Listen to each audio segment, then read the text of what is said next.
Sveiki, mėly bičiuliai, išėjau pasivaikščioti į mišką, graži diena, pavasarėja, šilta ir beidamas sutikau gerbamą Dainių Kepenį, Seimo narį, Sveikuolių sąjungos garbės prezidentą, kuris taip pat išėjo pasivaikščioti ir gerai praleisti laiką, pasportuoti šiek tiek. Tai gerbiamas Dainiau, jūs gerai žinomas visuomenėje, ypač dėl savo sveikatingumo veiklos. Kiek dabar pačiai Sveikuolių sąjungai? Jau apie 33 metai, kai jūs ją įkūrėte jau. Ja, šiemet kaip tik sukako 23 metai, kai Sveikuolių sąjunga gyvuoja. 35 metai šiemet sukanka, kai gyvuoja Tautinis olimpinis komitetas, prie kurio įsikūrimo man taip pat teko prisidėti. Ir aplamai dabar toks atėjo laikas, kada yra apie ką pagalvoti, kas įvyko per tą laikotarpį, kada Lietuva tapo laisva, nepriklausoma šalis 33 metai šiemet. Tai, mielas Kęstuti, kai šnekame apie istoriją, tai pirmas klausimas, ar mes tikrai esam patenkinti tuo, ką kūrėme ir tuo, ką sukūrėme, ar Lietuvos sveikuoliai džiaugiasi savo veiklą, ar jinai priimta visuomenės, ar tai, kas buvo daug metų demonstruojama ir rodoma, ar šiandien prigijo. Aš manau, kad jums, kaip jaunimo atstovui, žymiai lengviau apie tai kalbėti, negu kad man. Aš tiesiog tą grįžtamą ryšį ne visuomet jauti. Tai aš kaip tik ir norėčiau galbūt nuo to ir pradėti ir paklausti, nes ir man įdomu, ir man atrodo ne vien man įdomu, ir jauniems žmonėms, kai jūsų manimų ta veikla visa, ar ne, tas visuomenės sveikatingumas ir panašiai, kiek svarbu yra sveikai gyventi ir dar svarbiau ginti šį požiūrį, nes ne tik reikia gyventi pagal tam tikrus įsitikinimus, bet kartais reikia juos ir apginti. Tai jūsų požiūriu, kiek tai yra svarbu? Tas terminas sveika gyvensena, jisai atsiradęs yra turbūt tarybiniais metais. Mes vakar, kaip tai paskutinę savaitės dieną, šventėme Vydūno 155-asias gimimo metinės. 70 metų, kai jis jau yra išėjęs į amžinybę, tautos genijus Vilhelmas Storas, Vydūnas. Tai jisai šnekėjo, kad reikia gyventi žmoniškai.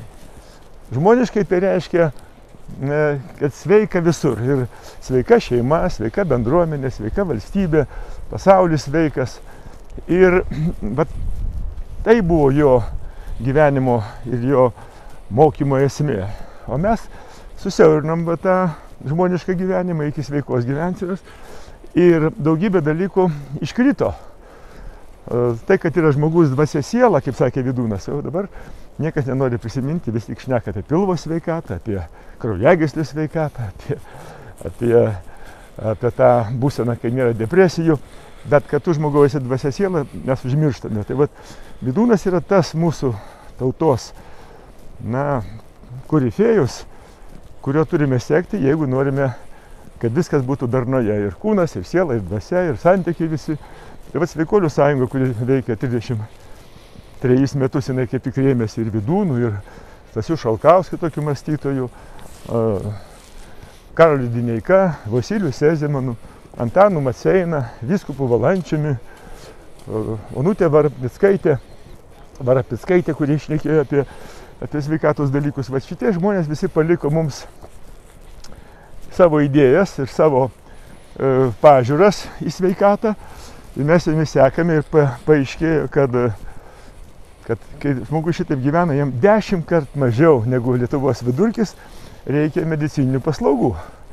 Todėl, kad tai, kad šiandien Lietuva jau nebeužtenka 4 milijardų eurų gydymuisi, kalba apie tai, kad mes Vydūną apleidome, mes jį ignoruojame.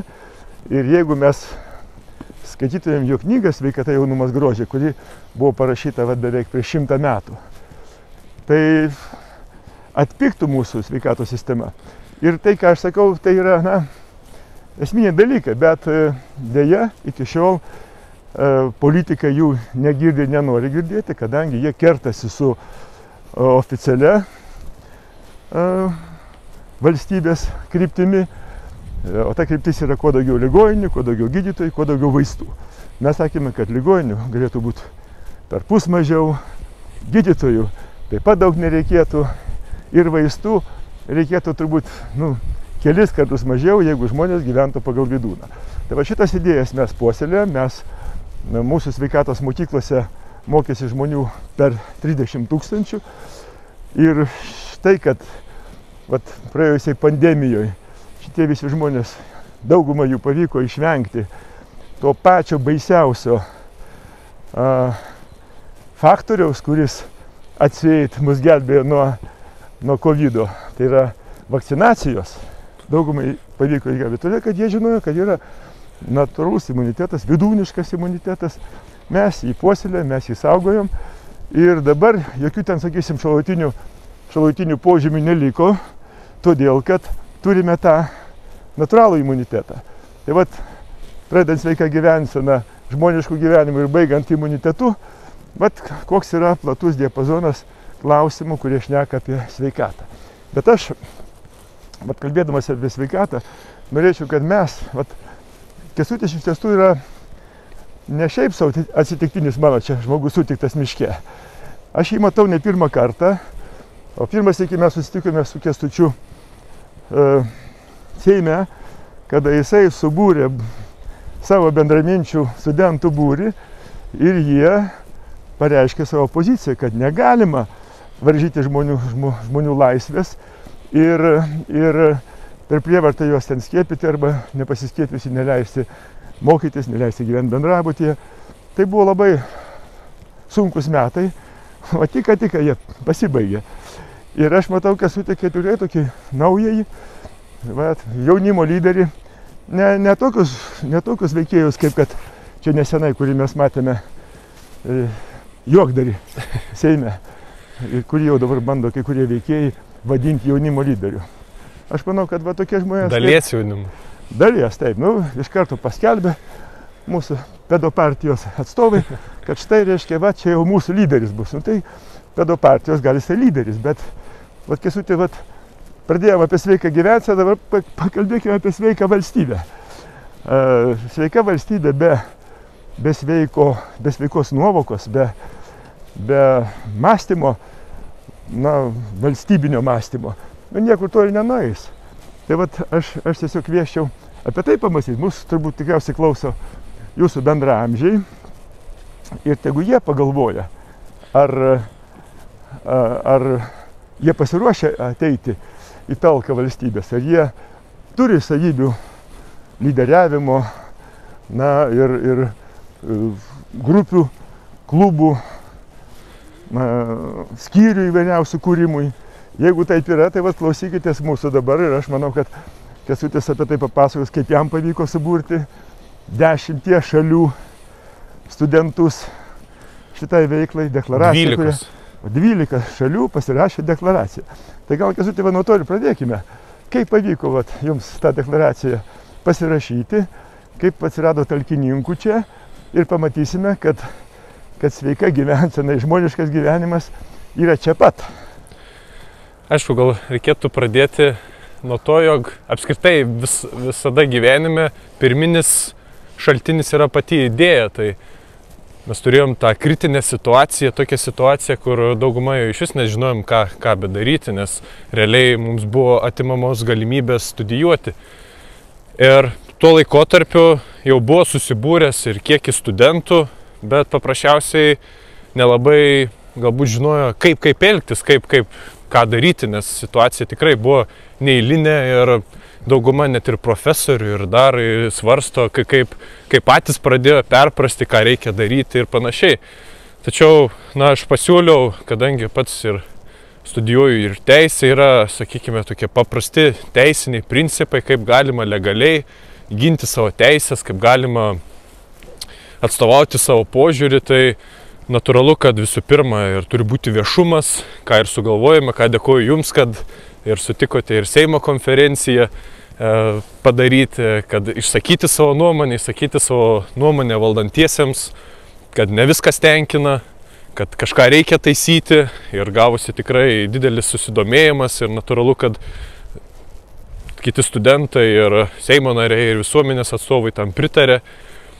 Po to ieškiniai, kad norėjome daryti kolektyvinį ieškinį, kad ginti savo teisės, tai kad situacija daug kartų keitėsi, pats konstitucinis teismas netgi atsisakė nagrinėti tą vadinamo galimybių paso bylą, jis nutrūko, tai labai daug kas ir keitėsi ir panašiai, tai šis procesas natūraliai tuo metu nutrūko, reikėjo keisti pačią strategiją.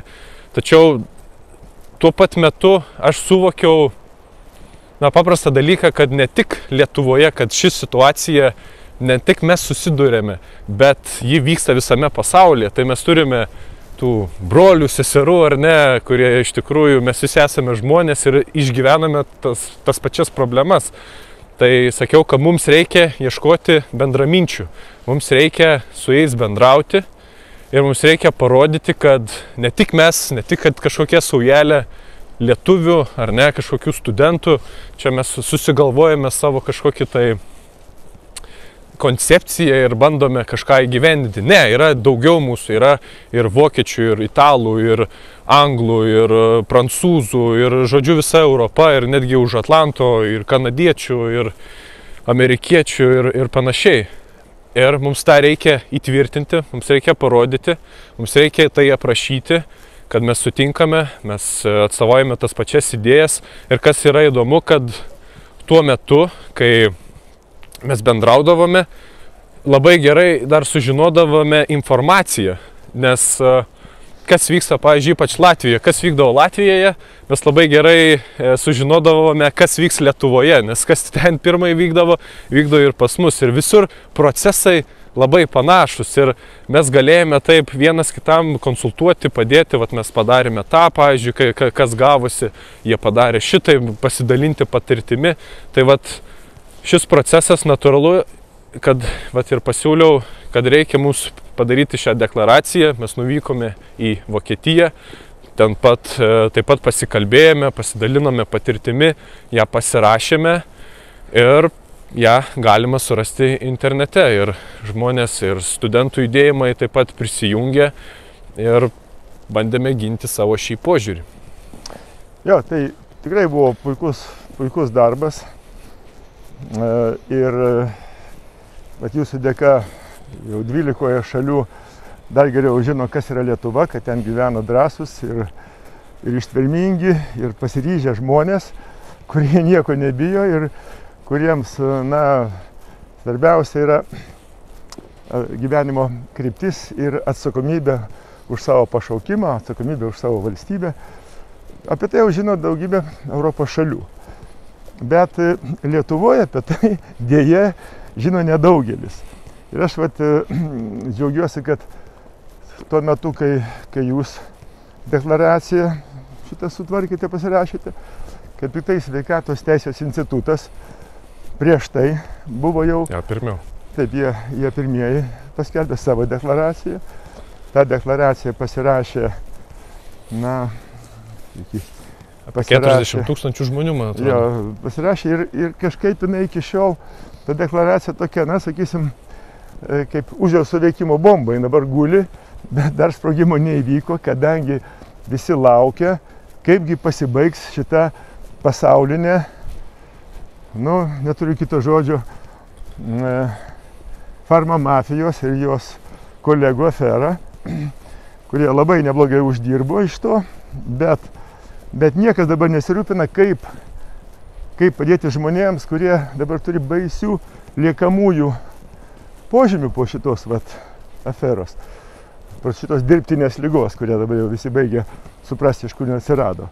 Tai man džiugu, kad išgirdo apie tai ir Latvija, ir Estai, ir mes jau turime paruošę 3 deklaraciją, kurios tikslas yra palaikyti Baltijos žmonės, žino, kad lietuviai čia lyderiai, Sveikatos teisės institutas, studentai surengė deklaracijas.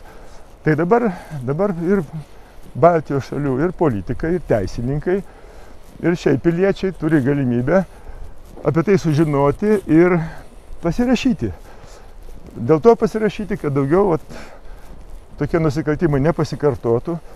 čia imituojant pagalbą žmonėm, imituojant, čia matai, paskiepysim, išgelbėsim, o pasirodo, kad paskiepysim, gerai uždirbsim, o po to nors ir tvanas. Nors jau dabar girdime, kad yra šalių Europoje, kurios ragina visą šitą aferą apžvelgti, įvertinti ir visus nenaudėlius patraukti atsakomybėn. Tai tas metas artėja, bet jie šitą jausdami stengiasi dar labiau taip elgtis, kad tie žmonės, kurie drįsta juos vertinti ir galvoti, kad jie nedorėliai, kad juos kažkaip tai reiškia, nutildyti. Tai vat, ar jūs jaučiate, kad kažkas bando nutildyti jūs, ar dar džiaugiatės demokratiją, kuri leidžia mums kalbėti tai, ką norime? Apskritai, taip, jeigu, sakykime, su to viešu išstojimu, tai tikrai susilaukime, aš ir savo asmeninių, pavyzdžiui, susilaukiu ir puolimo, ir iš pažįstamų, ir aplamai iš kolegų ir panašiai. Apskritai ir buvo tyrimas suformuotas, padarytas, kokia apskritai situacija mes, ar ne, gynėme teisę, tiesiog teisę studijuoti, ką vėliau patvirtino SAM ministerija, kad kiekvienas studentas turi teisę lygiomis galimybėmis studijuoti ar ne, atlikti praktiką ir panašiai, nepriklausomai nuo jo pasiskiepijimo faktų. Tai tą SAM patvirtino.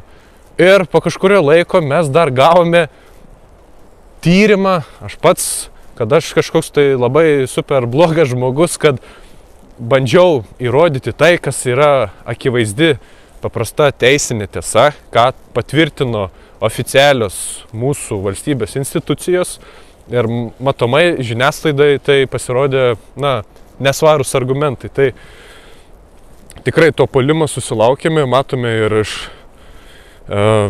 dabartinės situacijos, ne tik galbūt mūsų studentų, bet ir tų žmonių, kurie kalbėjo tuo laikotarpiu, iš tikrųjų, kurie gynė tas teisės, ir viena ar ne situacija, kai vadinamas komikas Šurajevas atvyko į Seimą ir būtent bandė nudergti ar ne keiksmažodžiais išplūsti žmonės, kurie labiausiai ir prisidėjo ir gynė žmogaus teisės per tą laikotarpį.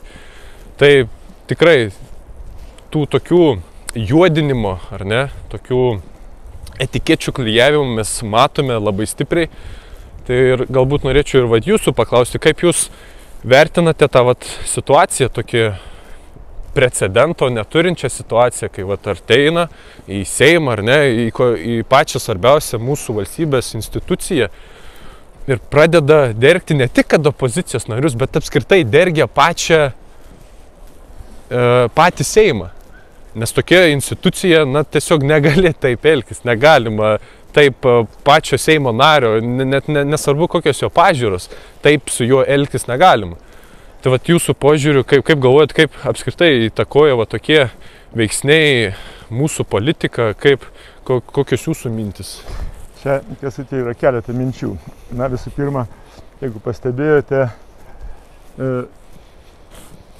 daugybė atsiliepimų ir raginimų, kaip ten jūs leidote tokiam nenaudėliui, taip dergti Seimą. Kur Seimo vyrai? Negi jie negalėjo jį paimti už pakarpos. Tai aš ir sakau, šitas vaikinas inspiruotas, pasamdytas ir užpjudytas ant Seimo opozicijos aktyviausių žmonių, jisai turėjo užduotį ir visi matėme, ką jisai atakavo, ką jisai puolė ir kur jisai apie ką šnekėjo, keikėsi ir taip toliau. Bet pasirodo, kad šitas vaikinas, jisai yra, jau senai, čia yra jo biznis, jisai parsiduoda, kam tai nori. Dabar sklinda ir matome internete jo įrašus su Putinu ant krūtinės susidėjęs, jisai dar tada buvo, dar plaukų turėjo žymiai mažiau. Ir kaip jisai kalbėjo apie Vilnių, kaip apie pederastų miestą, kaip jisai dergė prezidentę. Ir nieko, niekas nesureagavo, kadangi laisvė Lietuvoje.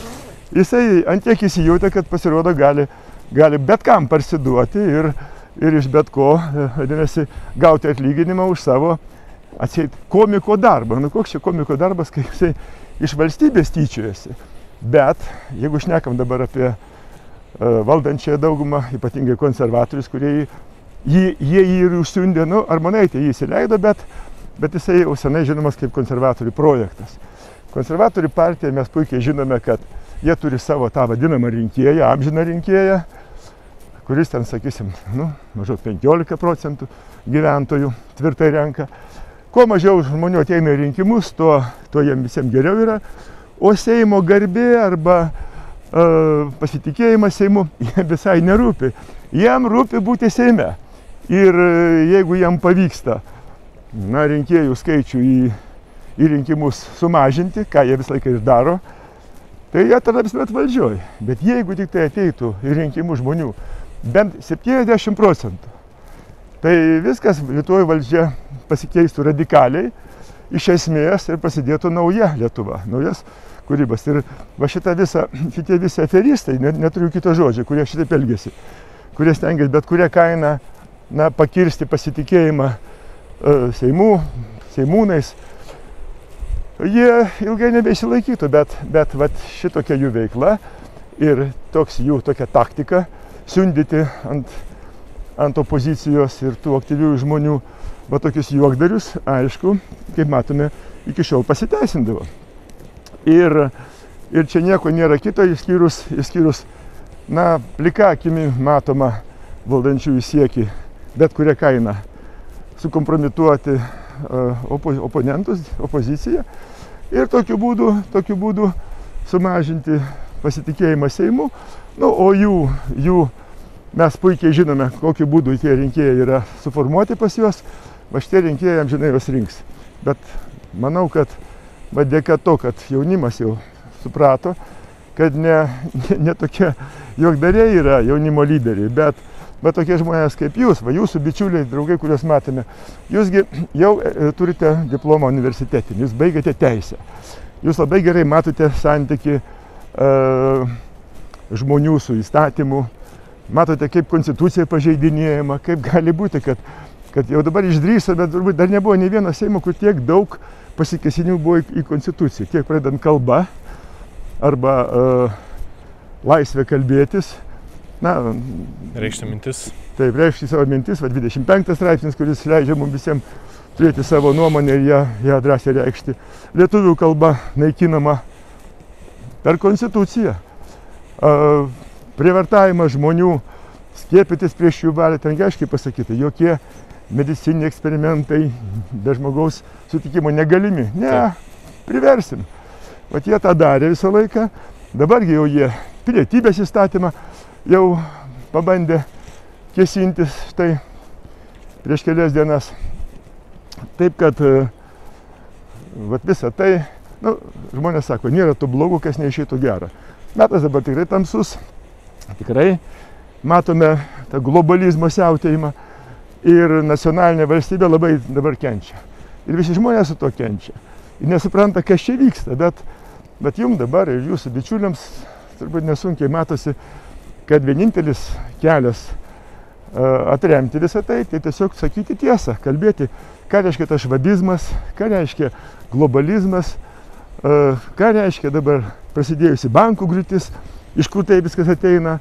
Ir tiesiog kasdien žmonėm pasakot, ką jie daro ir ką jie yra numatę padaryti. Jiegi viską yra surašę savo programas. Ir keiščiausia, kad būtent šitie veikėjai, kurie bando atakuoti tautiškai nusiteikusi Seimo narius, kurie tikrai už tautinę valstybę, už tai, kad Lietuva pirmiausia mums yra vertybė, o ne ten kažkokie tai jų projektai, kurie amžinai už Lietuvos ribų yra. Tai todėl dalyvavimas politikoje jaunimo ypatingai šiandien svarbus yra ir ypatingai aš tikiuosi, kad pasiklausę mūsų dabar jaunieji lietuviai ir Lietuvos gyventojai, jie tikrai ateis kiekvienoje mieste, kiekvienoje rajone į partijos skyrius, į tuos skyrius, kur yra žmonės, kurie yra patikimi žmonės, kurie nusiteikia tautiškai, kurie nusiteikia valstybiškai ir pradės kalbėtis, ką aš galiu gero padaryti savo valstybei, kad neatsidurčiau prie sudužusios geldos, kai jiems bus visiems labai gerai, tiem visiems globalistinio pasaulio atstovom Lietuvoje, o visi kiti tik tarp jų mergaitės auksinio milijardo projektas įgyvendinamas čia jau nebe sąmokslo būdu, o atvirų būdu. Tai vat kaip čia dabar, kaip pakviesti jūsų bendramžius į šitą veiklą ir ką jam pasakyti, kaip leisi save atpažinti, tu tinkamas tokiam darbui, tinkamas būti, kokių savybių reikėtų ir kokių čia reikia žodžių pasakyti, kad jaunimas įsilietų į politinį gyvenimą ir kad jie nebijotų reikšti savo nuomonę, nebijotų reikalauti ir siūlyti savo paslaugas. Aišku, galbūt kokių konkrečiai savybių jūs dar galėtumėt geriau atsakyti, nes jūs ir esate Seimo narys ir pasiekėte to. Bet aš galvoju, kad aplamai ypač tas laikotarpis vadinamosios pandemijos turi būti. Apskritai aš galvoju, kad žmogaus gyvenimas nėra paprastas. Ta prasme, kad mes negimstame, kad tiesiog ramiai pragyventi ar ne, kažką ten tiesiog nusipirkti, kažką ramiai ir į kapelį nueiti, kad iš tikrųjų yra dalykų, kurie yra svarbus, yra dalykų, kur yra vertybės, yra dalykų, už kurias reikia kovoti ar ne, ir padėti ir artimui, ir draugams, ir šeimai, ir valstybei, ir visą tai jausti savyje, jausti, kad ateitis ir priklauso nuo mūsų pačių, kad už ją reikia ne tik, kad plaukti pasroviui ir tiesiog laukti, kas bus. Ne, iš tikrųjų mes galime taip pat dalyvauti ateities kūrime. Ir žinote, čia toks geras posakis, jeigu nori kažką gauti iš derybų, tai visų pirma turi dalyvauti derybose. Tad reikia tikrai būti sąmoningiams ir tas valstybinių reikalų tvarkymas, sakykime, ta visa veikla, taigi liečia kiekvieną iš mūsų, ypač jauną žmogų. Čia pats svarbiausias dalykas, mums tai visas gyvenimas prieš akis ir šeimą sukurti, ir galbūt save išpildyti ir panašiai. Tai čia pats svarbiausias dalykas, o kaip viskas tai atrodys, kur mes gyvensim, kaip mes gyvensim. Tad manau, šie dalykai tikrai yra itin svarbus ir tai reikia viešinti, iš tikrųjų tai reikia apie tai kalbėti, reikia burtis ir tikrai, pareikšti norą, tiesiog, pakovoti už ateitį, pakovoti už gyvenimą. Ir dar kitas dalykas, stipriai mokytis. Aš aplamai galvoju, kad šiuo laikotarpiu labai stipriai įsivyravęs yra iracionalus mąstymas. Tai reiškia, kad mes vis tiek kaip žmonės esame protingos būtybės. Mes remiamės protu ir dabar labai daug kur, galbūt dėl to ir nesidomima politiniais reikalais, nes jausmų pasaulis tiesiog verda, ar ne, šokiai visokie, išgerimai ir panašiai, ar ne, ir tie dalykai pasiglemžia ir kai labiau seki protu, ar ne, kai stengiasi racionaliai pasverti savo gyvenimą, įvykius jame, tai šie dalykai nueina į šalį ir lieka svarbus dalykai, kurie pradedate dominti ir pamatai visai kitokį pasaulio vaizdą. Tai manau, tai irgi yra itin svarbu. Todėl dar norėčiau paminėti, kad itin svarbu yra toks mokslas kaip logika, nes šiame pasaulyje dabar ypač jo trūksta. Todėl labai daug klaidų žmonės daro, kad mes paprasčiausiai nebesugebame objektyviai įvertinti realybės. Objektyvi realybė yra viena, mes iš tikrųjų turime tam sugebėjimų, tačiau žmonės įsivyravęs tas subjektyvus ar ne vertinimas per savo kažkokį jausmų prizmę, mes nustumėm šį objektyvų vertinimą ir natūralu, kad darome labai, labai daug klaidų. Ir viena iš tų klaidų buvo vadinamoji pandemija, kai mes pasikliojom labiau jausmais ar ne baime, o ne racionaliu mąstymu, ne tūkstantmetinėmis žiniomis ar ne teisės žiniomis, tos pačios medicinos žiniomis, kurios yra jau senai įtvirtintos ir panašiai. Mes pasikliovėme visai kitais dalykais. Jūs pasakėte vieną labai svarbų žodį, kurio tikrai mums visiems labai trūksta – logikos. Jeigu, aš tokį paprastą buitinį pavyzdį, ne?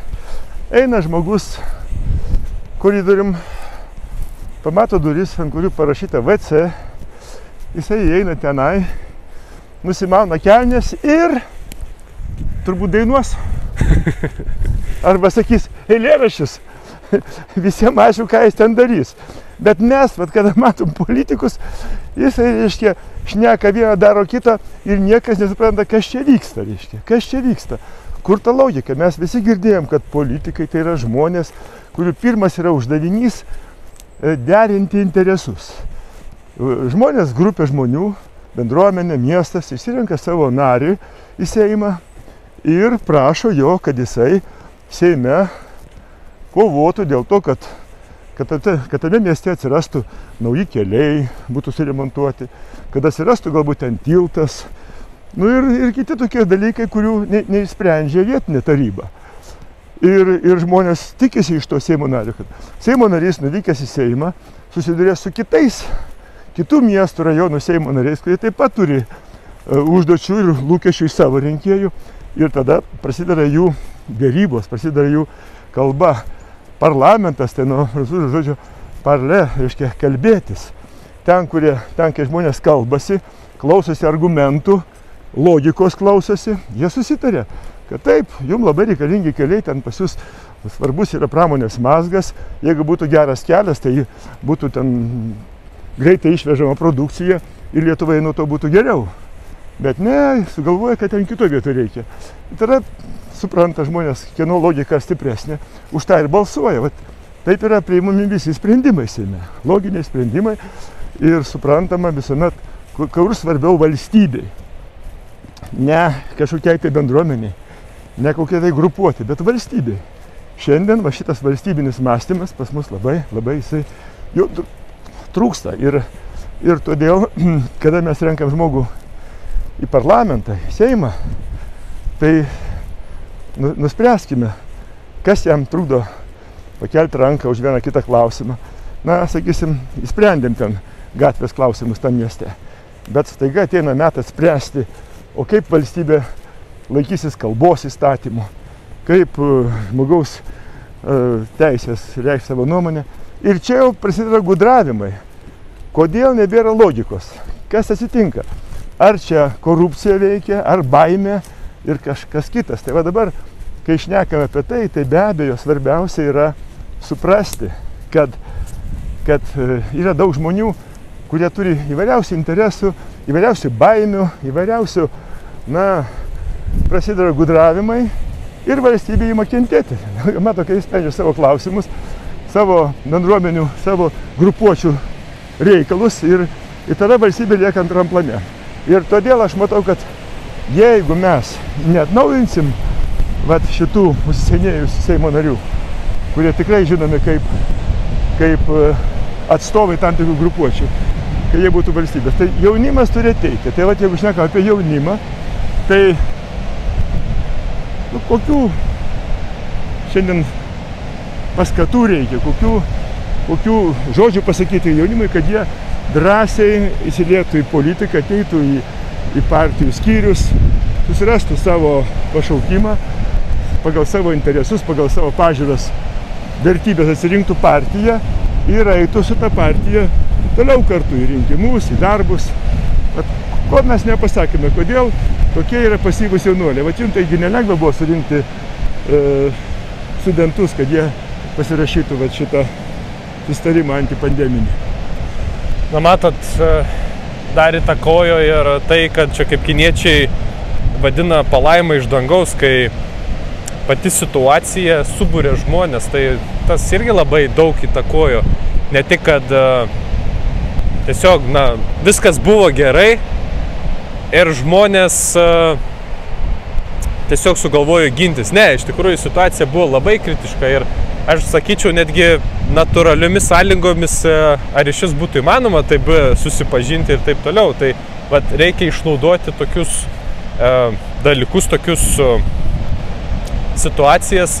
Ir dar vienas toks galbūt svarbus irgi pavyzdys, 3 paršiukų pasaka. Atrodo labai paprasta pasaka apie vaikišką, bet ten užfiksuotas labai gilus kontekstas, kai vienas paršiukas visą laiką ruošėsi, ar ne, statė namą. Jis žinojo, iš ko statyti, kad reikia tvirtą pastatyti, kaip kad vilkas jo nenupūstų ir panašiai. O kiti paršiukai nieko, jie gulėjo, jie savo laiką leido, ateis laikas, mes kažkaip pasistatysim ir panašiai.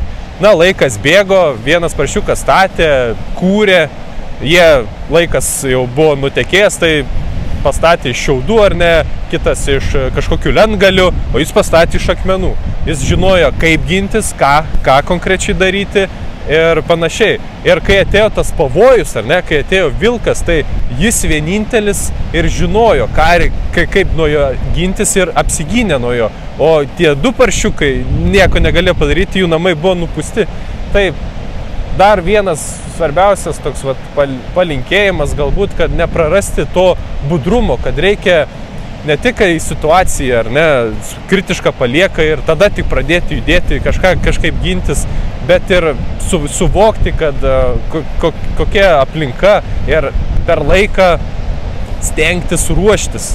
Ir kai ateis situacija, kad mes ir jaunimas, ar ne, kad mes būtume pasiruošę, kad mes nebūtume tie, kurie aklai laksto, žino, tik įvykis aklai laksto, tada kažką daro, tik nutrūksta, vėl visi ramiai gyvena, tada įvykis vėl visi laksto ir panašiai. Tai šviestis, mokytis, žiūrėti pozityviai gyvenimą, traukti iš jo, tikrai norėti daugiau, norėti, kad būtų geriau ir manau tikrai daugelis dalykų susitvarkytų.